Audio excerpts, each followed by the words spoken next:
Friends, स्वागत है आप सभी का इंडियन फ्लाइंग चैनल पर। एयरलाइंस की आज की खबरें जानना आप लोगों के लिए काफ़ी ज़रूरी है, तो वीडियो आप पूरा ज़रूर देखें ताकि आपको एयरलाइंस की ये सारी खबरें मिल सके। शुरू करते हैं आज का वीडियो। तो एयरलाइंस से पहली बड़ी खबर आ रही है यहाँ पर विस्तारा से। फ्रेंड्स, विस्तारा एयरलाइंस अपनी नई उड़ानों की शुरुआत मुंबई से शारजाह के लिए 24 जनवरी से शुरू कर रही है। विस्तारा की ये नई उड़ानें नए एयर बबल्स एग्रीमेंट के तहत शुरू की जा रही है, जिसमें कि विस्तारा 24 जनवरी से मुंबई से शारजाह के लिए रोजाना बेसिस पर अपनी फ्लाइटों को ऑपरेट करने वाली है। आपको पता होगा कि विस्तारा, जिसके पास 45 एयरक्राफ्ट का फ्लीट साइज है, ये Vistara airlines full service career के रूप में जानी जाती है और लंबी दूरी की उड़ानों को ऑपरेट करने के लिए एयर इंडिया की एक कंपटीटर के रूप में भी जानी जाती है। विस्तारा की नई फ्लाइट्स की बुकिंग की शुरुआत बहुत ही जल्दी अब विस्तारा की वेबसाइट के साथ साथ ट्रैवल एजेंट की वेबसाइट पर भी शुरू हो जाएगी। अगली खबर की तरफ चलते हैं, जो कि आ रही है एयर अरेबिया से। एयर अरेबिया बहुत ही जल्दी भारत के लिए अपनी नई उड़ानों की शुरुआत कर रही है। इसमें एयर अरेबिया बहुत ही सस्ते दामों पर अपनी फ्लाइटें शुरू कर रही है, जिसमें कि पैसेंजर्स यूएसए और भारत के लिए केवल 300 दिरहम में ही अपनी फ्लाइट की टिकट बुक कर सकते हैं।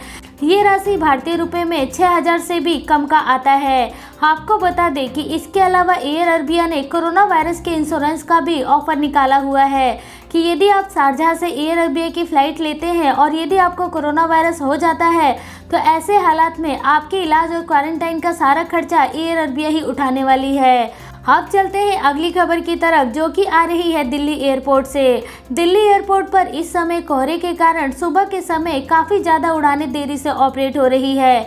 इसके अलावा कई सारी फ्लाइटें कैंसिल की जा रही है। बीते कल भी 50 से ज़्यादा उड़ानें देरी से ऑपरेट हुई और इसके अलावा 12 फ्लाइटें कैंसिल भी करनी पड़ी। आपकी यदि सुबह के समय दिल्ली एयरपोर्ट के लिए कोई भी फ़्लाइट है तो आप एक बार दिल्ली एयरपोर्ट पहुंचने से पहले अपने फ़्लाइट की मौजूदा स्थिति की जाँच कर लें, ताकि आपको एयरपोर्ट पहुंचने के बाद किसी तरीके की कोई भी समस्या ना हो। इस समय जितने भी उत्तर भारत के एयरपोर्ट हैं, उन सभी एयरपोर्ट पर कोहरे की समस्या होती है, जिस कारण से लो विजिबिलिटी के कारण उड़ानें काफ़ी देरी से ऑपरेट होती है। चलते हैं अगली खबर की तरफ, जो कि आ रही है बेंगलुरु एयरपोर्ट से। फ्रेंड्स, बेंगलुरु एयरपोर्ट पर एक कस्टम अधिकारी की गिरफ्तारी की गई है, जिसके बैग से 74 लाख बरामद किए गए हैं। इसके अलावा इसकी वाइफ के बैग से भी 10 लाख से अधिक राशि और कुछ गहने और आईफोन बरामद किए गए हैं। जिस शख्स की गिरफ्तारी की गई है वह चेन्नई में कस्टम सुपरिटेंडेंट की पोजीशन पर तैनात था और जिसके पास 11 साल का एक्सपीरियंस था।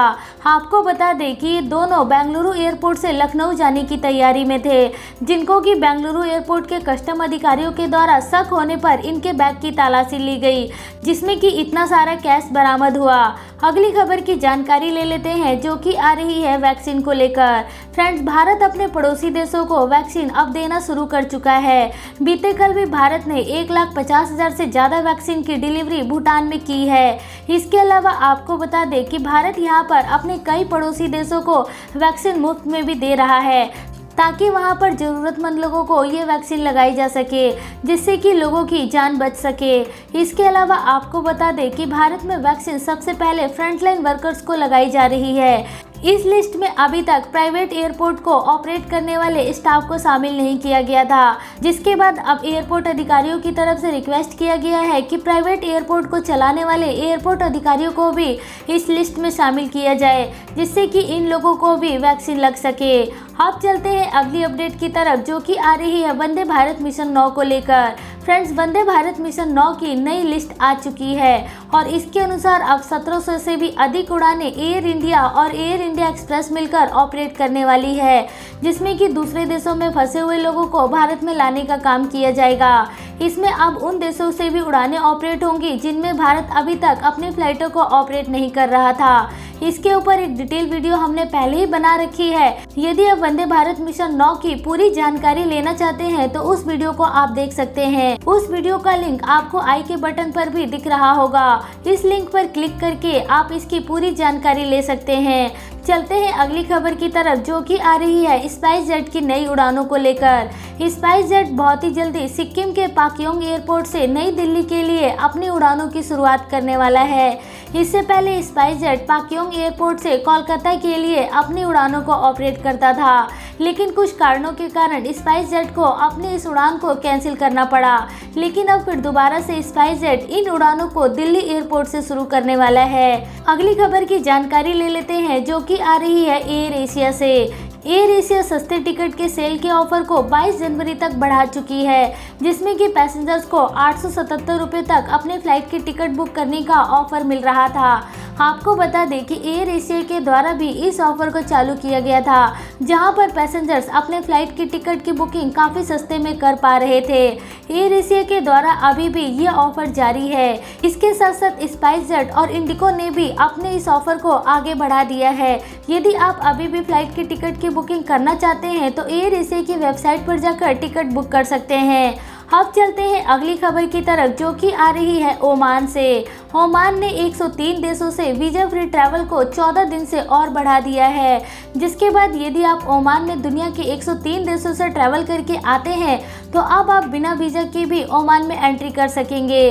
इस लिस्ट में भारत का भी नाम शामिल है। अगर आप भारत से ओमान जाते हैं तो ओमान में जाने पर आपको बिना वीजा के भी एंट्री मिल सकती है। अब चलते हैं अगली खबर की तरफ, जो कि आ रही है एयर फ्रांस एयरलाइंस कंपनी की तरफ से।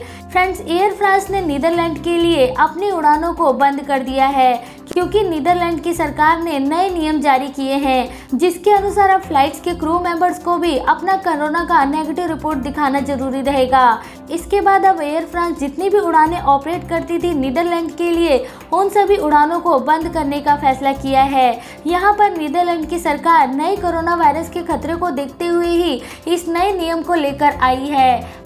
अगली और आखिरी खबर की जानकारी ले लेते हैं, जो कि आ रही है स्पाइसजेट से। स्पाइसजेट बहुत ही जल्दी अब अपने बोइंग मैक्स एयरक्राफ्ट की उड़ानों को फिर दोबारा से शुरू करने की प्लानिंग कर रही है। यहाँ पर स्पाइसजेट के पास बोइंग मैक्स एयरक्राफ्ट काफ़ी समय से पड़े हुए हैं, जिनको कि पिछले 20 महीने से ग्राउंडेड करके रखा हुआ है, क्योंकि 2 विमान दुर्घटनाओं के बाद इस विमान के ऊपर अमेरिका के द्वारा रोक लगा दिया गया था, जिसके बाद दुनिया भर में जितने भी एयरलाइंस कंपनियों के पास बोइंग मैक्स एयरक्राफ्ट थे, उन सभी ने इस एयरक्राफ्ट को ग्राउंडेड कर दिया था। लेकिन अब यहाँ पर अमेरिका के कोर्ट ने फिर दोबारा से बोइंग मैक्स एयरक्राफ्ट को उड़ाने की इजाज़त दे दी है, जिसके बाद अब स्पाइसजेट भी अप्रैल महीने से इसकी उड़ानों को शुरू करने की प्लानिंग कर रही है। हालांकि अभी इसके ऊपर DGCA से कोई भी अप्रूवल नहीं आया है। DGCA से अप्रूवल मिलने के बाद ही यहाँ पर स्पाइसजेट इनकी उड़ानों को चालू कर सकेगी। तो फ्रेंड्स, ये थी आज की एयरलाइंस की दिन भर की कुछ जरूरी और काम की खबरें। ऐसी और खबरें देखने के लिए आप चैनल के साथ बने रहें और वीडियो को लाइक करने के साथ साथ चैनल को जरूर सब्सक्राइब कर लें।